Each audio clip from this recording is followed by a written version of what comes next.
Everybody, welcome back to my channel. Today I'm going to just be talking a little bit about my story. By the title, I know y'all know like it's something kind of serious, so I'm just going to go ahead and get into it. So I just want to say that life, is what you make of it. You can't help every situation that you get into, but you can help the path that you choose.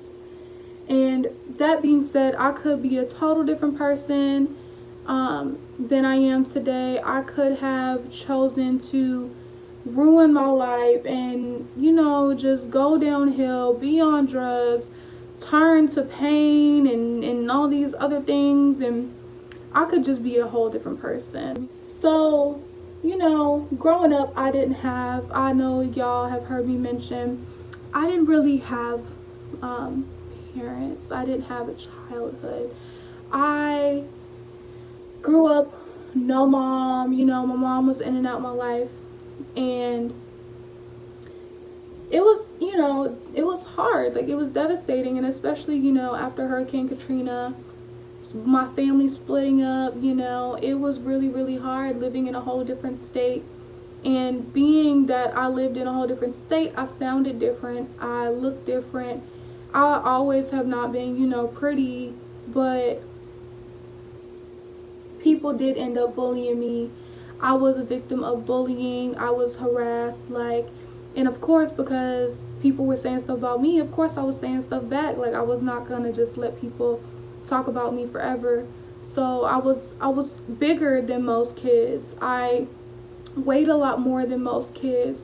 So a lot of the kids that, bullied me was about my weight, the way I sounded, and then when I was a new person in school and all these new people started coming in, as I got older, I was identified, in middle school, to be some kind of hoe or whatever terminology that you want to use at that time.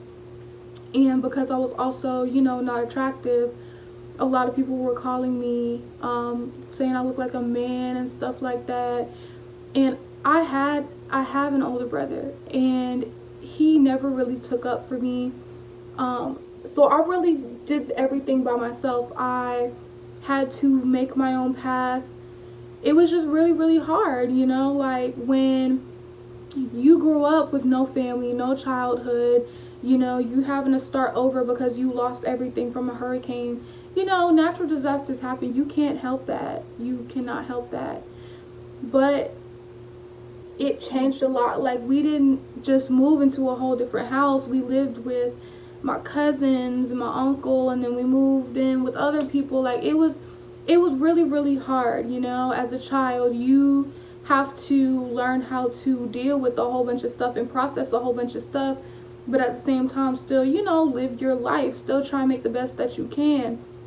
And I'm not saying all that to say, I have bad memories and stuff. Of course, I have favorite childhood memories. Of course, I have good memories with my father.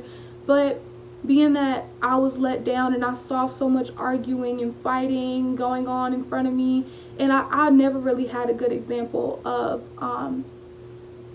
a relationship, which will bring us into the conversation of my first relationship that I actually got into.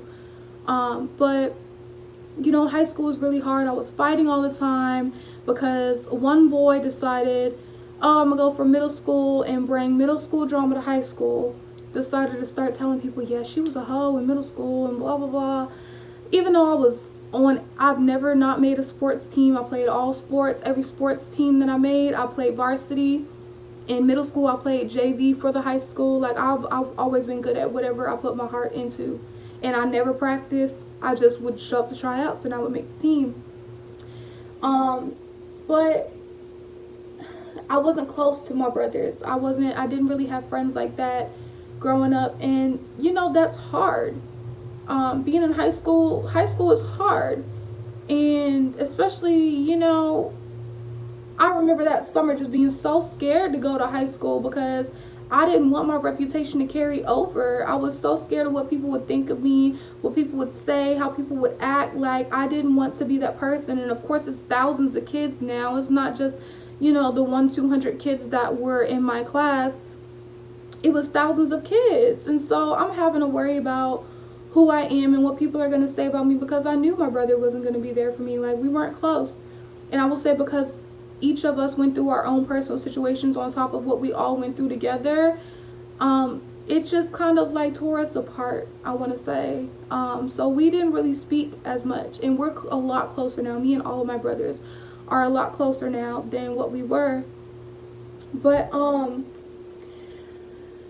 high school, I was not only bullied by kids, my own basketball coach.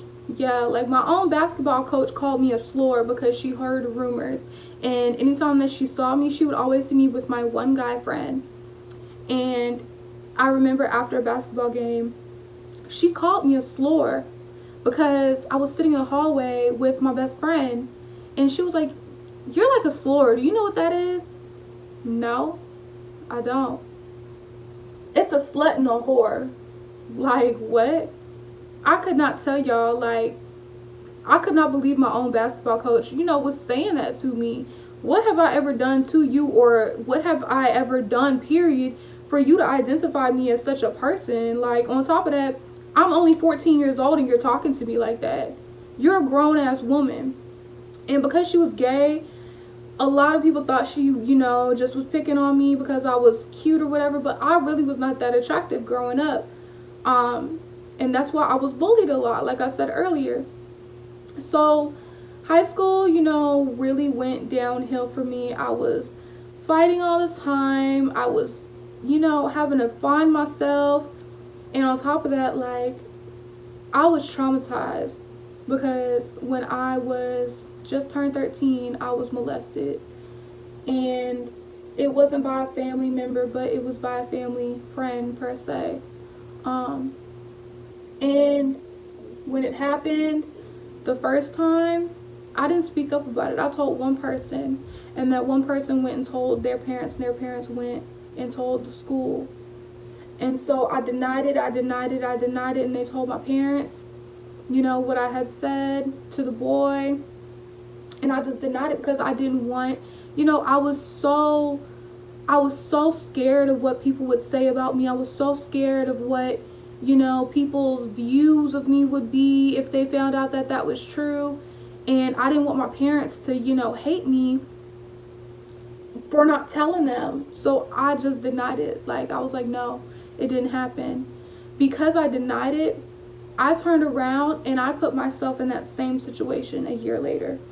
And I will say that was the worst thing that's ever happened. Like, I traumatized. I will say if I would have spoke up the first time, it probably would not have happened again the second time. But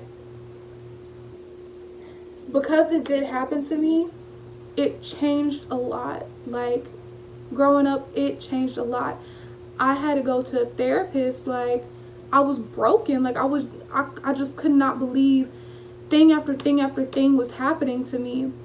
I was like a grown man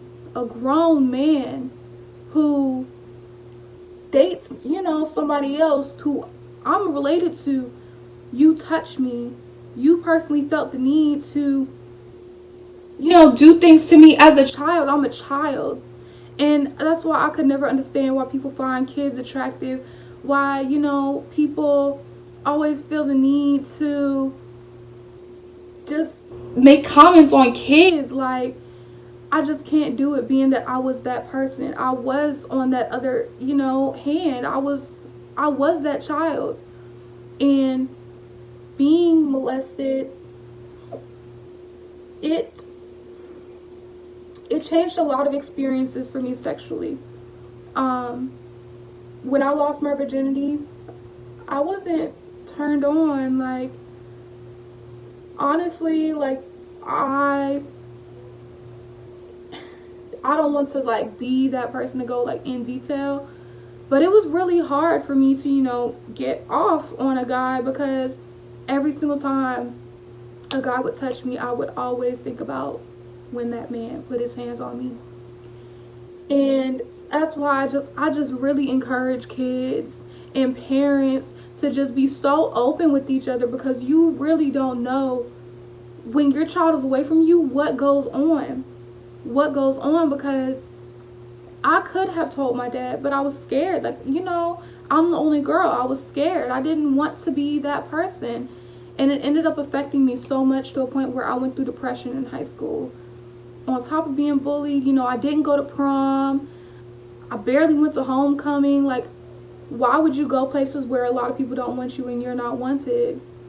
Like, it would take the fun out of the experience for me. Nobody ever asked me to prom. Nobody ever asked me to homecoming. I just, I wish high school was different for me. But I will say, being that I was in the situations that I would not be such a strong and confident person that I am today. When I went through depression, I stopped going to school. I was crying all the time, and me and my best friend, she's still my best friend to this day, she comforted me, and she always made me realize that, like, it's okay, to go through things. It's okay to talk about things. And I will say I never planned on speaking out about this stuff until I saw a lot of girls, and it hurts me to see a lot of girls find themselves as a victim to abuse, to rape, to molestation and stuff like that. Like, it's ridiculous. It's crazy. And going on after I fought my depression and I stopped going to therapy, I was a stronger person. I just focused on my school, did my school work. I got a job, and I was just working, going to school, playing sports, going home. Like, that's all I would do every single day. I was focused on my bag, my education, and that was it. So come around senior year, I finally got, my first actual relationship.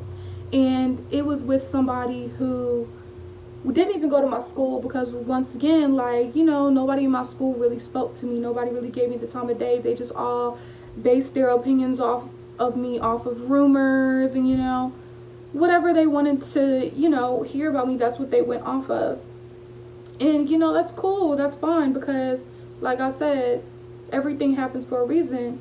But what ended up happening, I was in that relationship with him for 4 years, and my own boyfriend raped me, and I told my best friend about it. I cried. He raped me at my own mother's house, and he denied it, but I want people to know, you can rape your girlfriend, you can rape your boyfriend, you can rape your wife, you can rape your husband. If they say no, no means no. And I said no, and he did not understand no. So going on, I ended up forgiving him. This is my first relationship. He, was not a good person at all. He multiple times put his hands on me, multiple times called me out my name, and it did not matter what I did for him. I threw him surprise birthday parties. He was Nigerian. I bought him Christmas presents. Like, when he didn't get into school in Georgia, in college, after we graduated, I personally made sure that I got him into a school, and I personally chose his major, because I knew that's what he would be good in. I knew that's what his focus was in life. He loved sports, so I chose a sports major for him. And, he didn't really appreciate me and what I was about. I would give him money every single week to get his hair cut, to make sure he was looking good. I would give him money because he liked smoking weed. I would give him money to smoke weed every single week, like, because I was in my bag. So, for me, all I knew about relationships was basically whatever I saw on social media, whatever I read about, whatever I saw guys be like, I want that in a girl. I was trying to be that girl, like, who doesn't want their boyfriend to, brag on them and feel like they have the best girlfriend? So I was, bought him a PlayStation, bought him Hawks tickets, Falcons tickets, because he loves sports. Like, and not to mention, everything that I was doing, I was not getting that same energy in return. He beat me. There were, so many times where he drugged me off his bed and choked me, and he even asked me if I was ready to die. Like, just because my best friend, who is locked up And I've been holding him down since I was 12 years old. 12 years old. He's been in and out of jail and prison since he was 12 years old. He heard him call me on the phone. And once he heard a man's voice, he broke my phone. He kicked me out. He threw everything at me. He choked me. I will never forget that day. Like, I will never forget that day. And I will not fail to mention that I miscarried a child at the hands of him. I lost a child at the hands of a man that I love just because, I answered a phone call from one of my best friends. So what I ended up doing was cutting everybody out my life.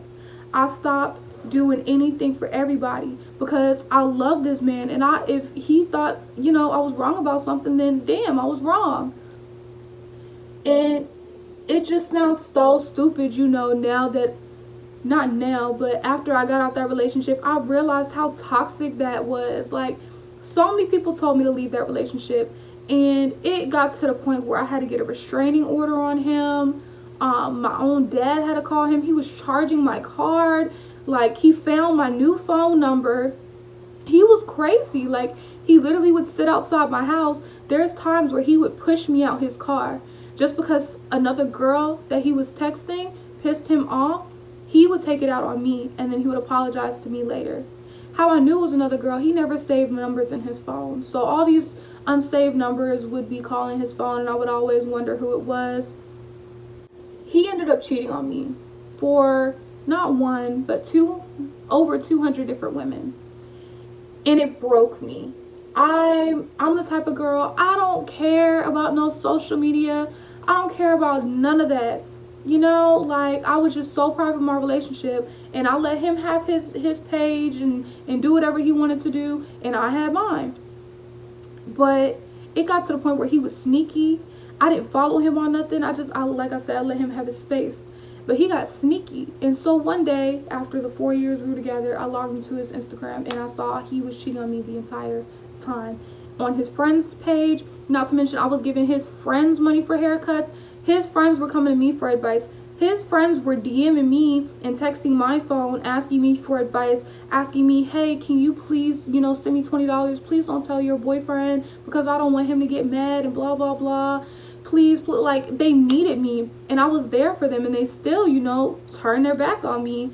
I just couldn't believe how good of a person I was to these people. Mentally, physically, emotionally, I would cook for these people. Like, him and all his friends, when he wanted a TV for his dorm room, for the school that I got him into, I got him a TV. When he wanted a gaming system to entertain him while he was at school, I got him a gaming system and controllers for all his friends. And it was just ungrateful, Like, how could you put a woman through so much that does so much for you, and you just sit up here and you just treat her so bad? Like, there are so many guys that, would value a woman like me, Like, so many guys, because a lot of guys never have had the opportunity to have what he got for me. And I just feel like I just went above and beyond. There were nights, I promise you, 4 or 5 times out the week I would cry myself to sleep. I was broken. I was hurt. Sorry, y'all. I was trying to use natural lighting, but it got kind of dark. So, anyway, I was with him for 4 years, and after everything I was doing for him, he ended up cheating on me for not one, but over 200 different females, right? Like, who does that? And I found out because I logged into his social media, and he wasn't smart enough to change his password or make his password something that I did not know. Me, I did all of his job applications. I did all of his school applications. I did homework for him. I helped him with so much.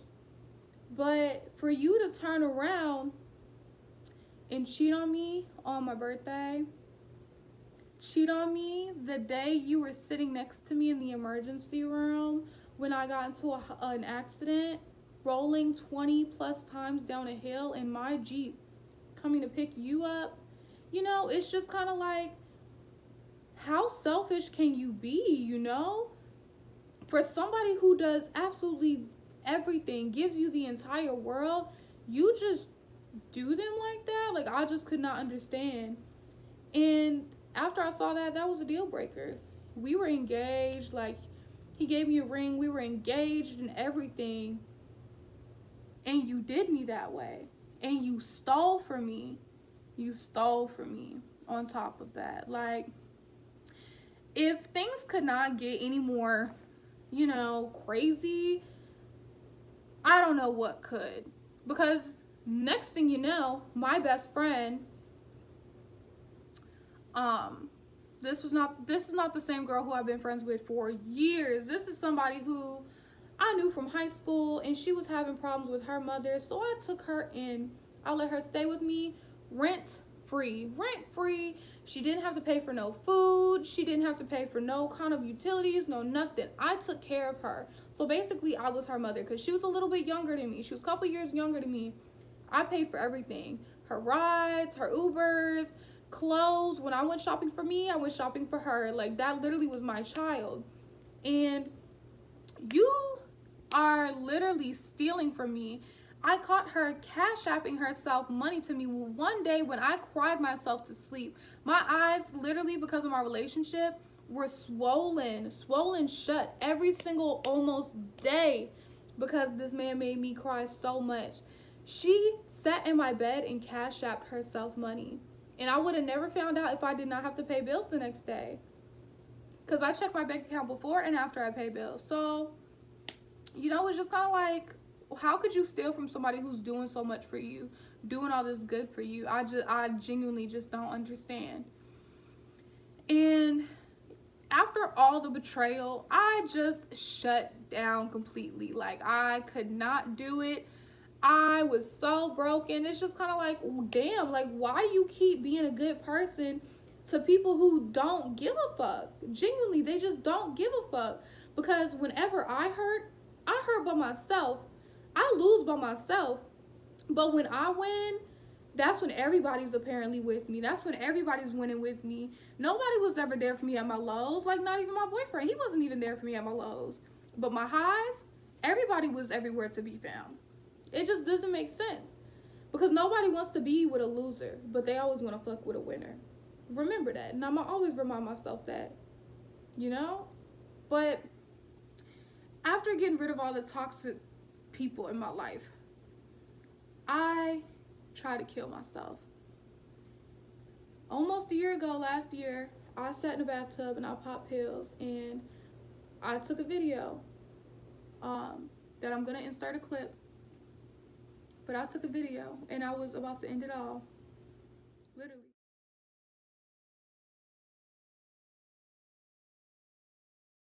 I'm tired of always giving myself one reason every day to wake up.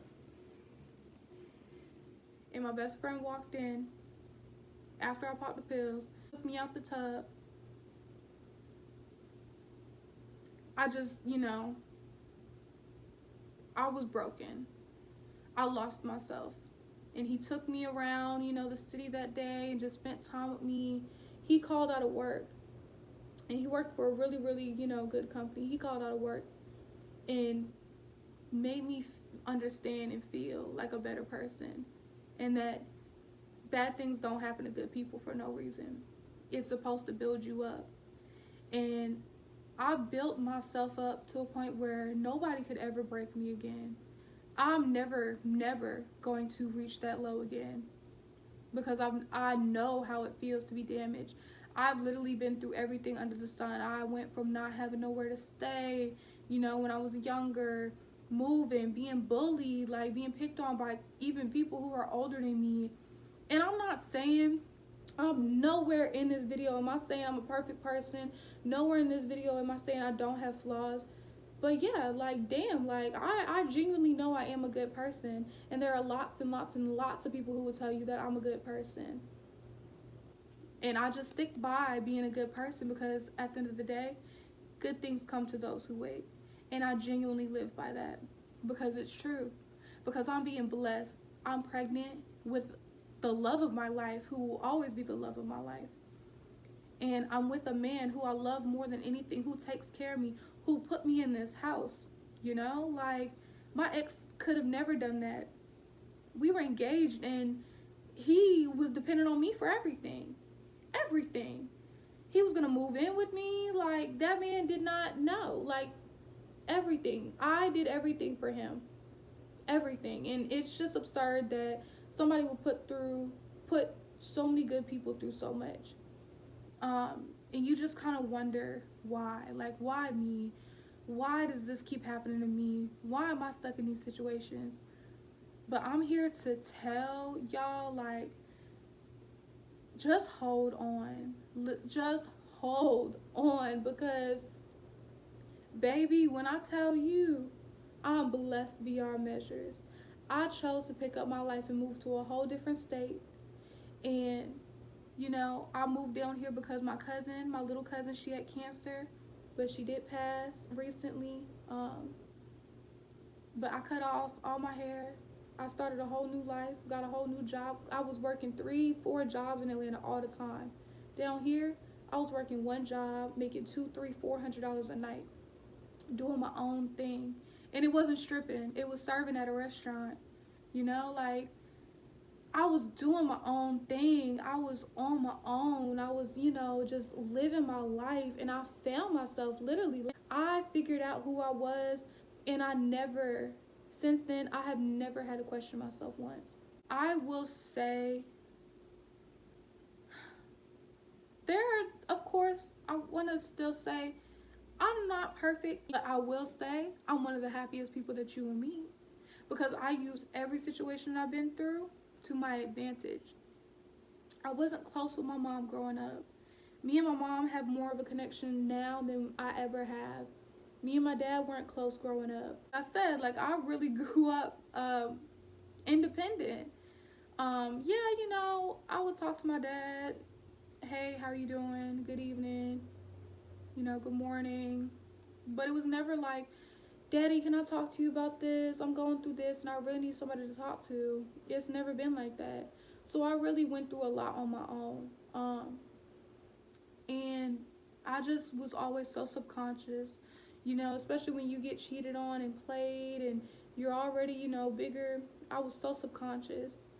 And everything that I was so scared of, everything that I was so broken over, I changed about myself.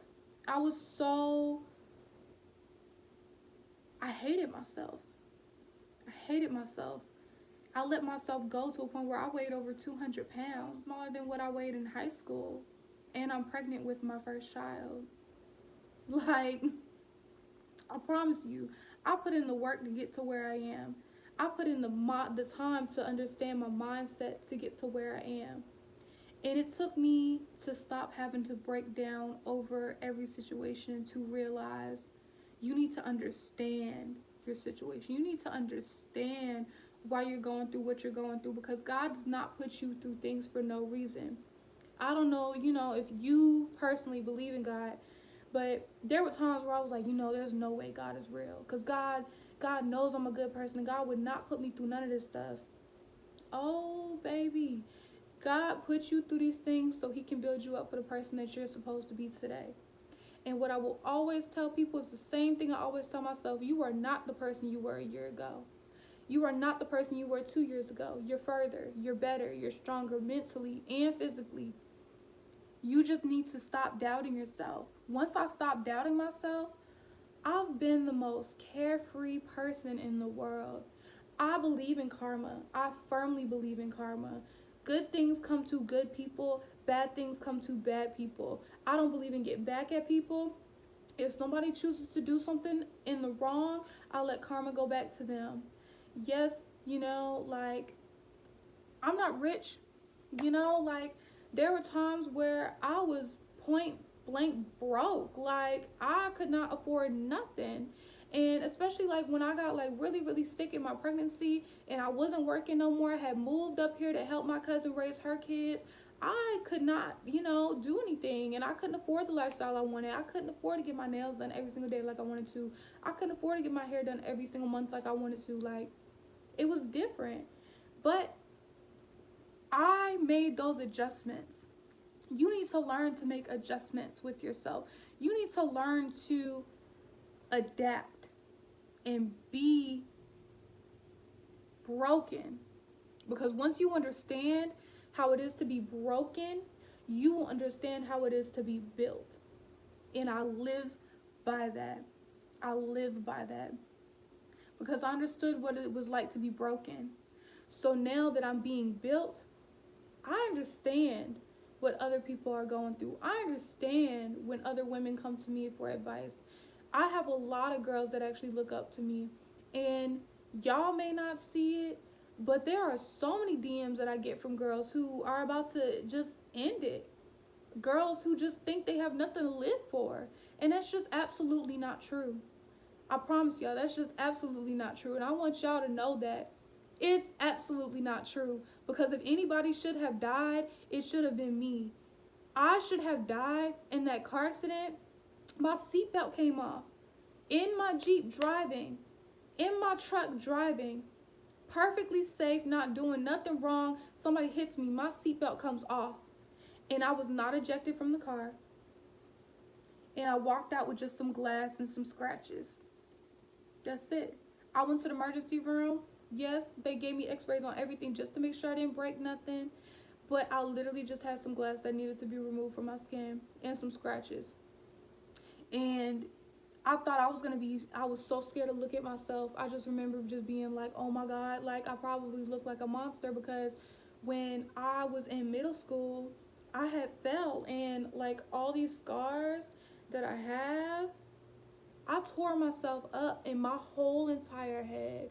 Like if you went to middle school with me, you remember I had my whole entire head just busted open.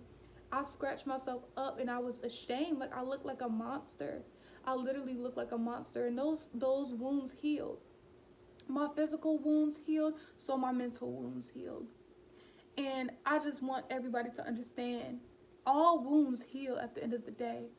But it's just a matter of how you process your time, how you process your hurt, how you process being damaged. That's all it is. Because, baby, when I tell you, going from not having parents, I've never been in that oh so loving home. I never had that. I didn't come from money. I didn't come from success. I didn't come from, parents that had everything. I did not come from none of that. Nothing was ever handed to me.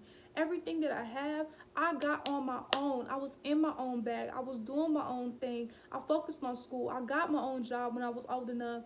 I was a manager at 17 years old. I was a manager. And every job that I had after that, I was a manager because I put my mind to it. My work ethic always showed who I was as a person, and everybody thought I was too old for my age. Everybody knew I was just so ahead of what other girls were doing at my age. Everybody always complimented me on my mentality because I'm a lot mentally and physically stronger and emotionally stronger, and I understand things. I relate to older people because I understand things. I process things. I've never been a childish ass person. I left that childish shit in middle school.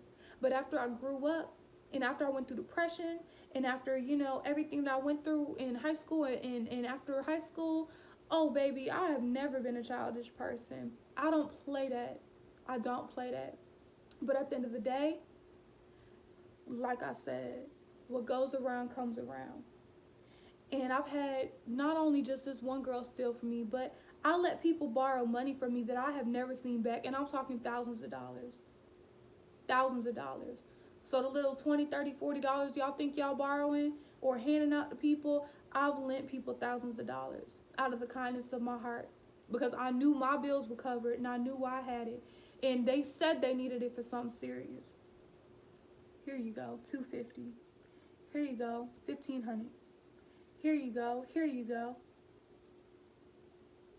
Who else doing that at my age? I'm only 21 years old and I was doing that at 19, 20.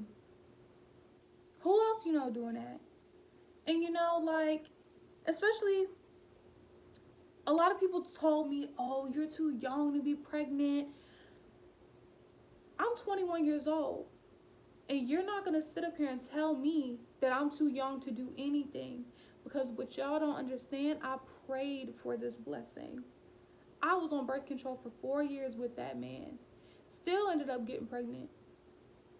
Lost that child. And I never thought I'd be able to have another child. And I'm blessed. I'm sitting here with a blessing, in a blessing, with a blessing. He's not here right now, but he's a blessing. Like, y'all don't understand. Y'all really don't understand. I prayed for this. So for people to tell me, oh, you're too young to be pregnant. Oh, you need to live your life. You're too young. Like, oh, you only got a couple months left until reality hits you. Y'all don't understand. I don't party. I've never been to a party. I've never been to a club. I don't like stuff like that. I've always wanted to be a mom, and I've always wanted my own family just because I never had that. And I just hope that I can provide for my kids, and do for my kids and make my kids comfortable, unlike how I was. I want to give my children the lifestyle that I always wanted. And I know my parents wanted to give me, or my father really wanted to give me, but he just couldn't. He had, 3 kids and he was on his own. He just couldn't. And that's perfectly understandable. Like, that's fine. I'm not mad at him. I didn't beat him up for none of that. But at the end of the day, I'm going to make sure me and mine are straight. For always, forever. But I just want everybody to know hard times do not last forever. And I want to be one of the stories that y'all can look at and be like, wow. Somebody who's been raped by her own man, molested as a child, bullied, torn up physically, mentally, emotionally, who's trying to kill themselves. Y'all literally saw a clip of me literally sitting in the bathtub crying.